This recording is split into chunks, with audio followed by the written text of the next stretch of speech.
How a Stadium Becomes Part of a Marketing Strategy by Robert Giordano.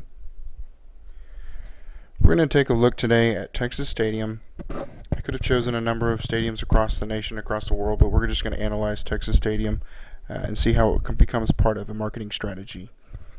Texas Stadium in Irving, Texas was home to the NFL's Dallas Cowboys up until about 2008.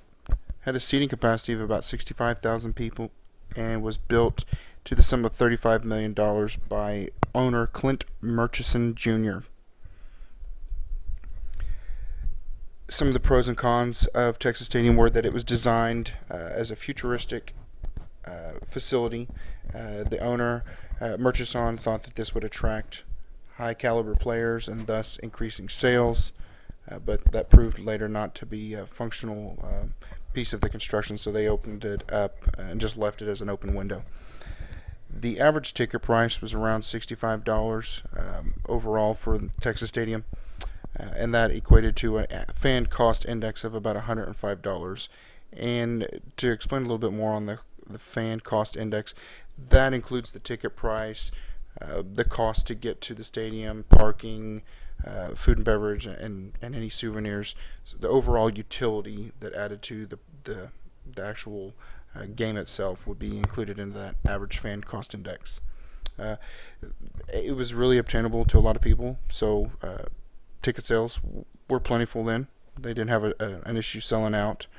And there was a lot of history within the dome. Many people saw Super Bowls over the course of their life played there. So there was a lot of history around Texas Stadium. And not even just with the NFL, but with high school football within Texas.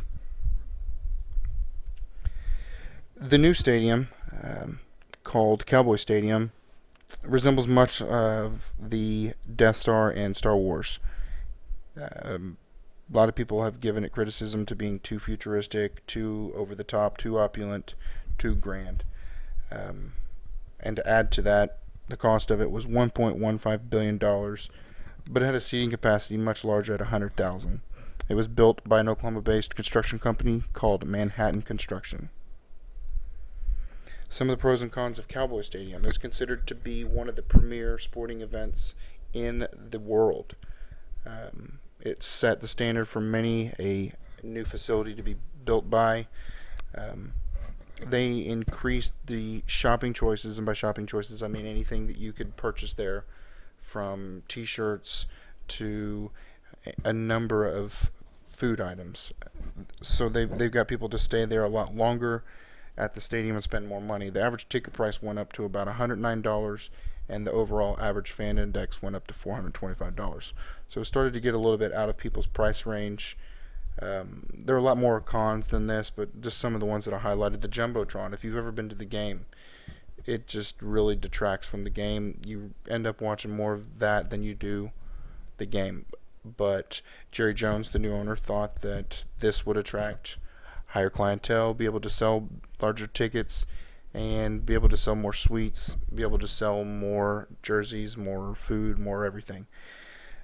That really hasn't proved to be the case. It's actually done an opposite, had an opposite effect. This is pretty interesting. This is the four major sports in the United States, and just kind of a cost breakdown. If you have time, go through it. But the overall cost impact of sports in just the United States is $435 billion. It's a $435 billion industry just in the United States. The major sports, in no particular order: Major League Baseball at $7.7 billion, the NFL at $9.5, the NBA at $4.3, and the NHL at $3 billion.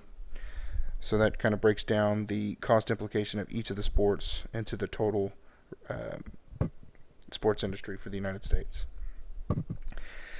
Last but not least, are we creating memories for future generations, or are we just creating profits? And I believe we're just creating profit. My lasting wish is that one day I will be able to go to Fenway Park with my son, sit up atop of the Green Monster, and be able to watch, our beloved Red Sox play. And we're not going to go there and spend $1,000, but we probably will getting there. But that's part of the memories that we create, and I don't think that people these days can do that because of the cost. So I think that marketing has kind of detracted from the overall theme of sports, which was to go out, have a good time, and watch your team win or lose. But nonetheless, you can go out and have a good time. Thank you, and have a good day.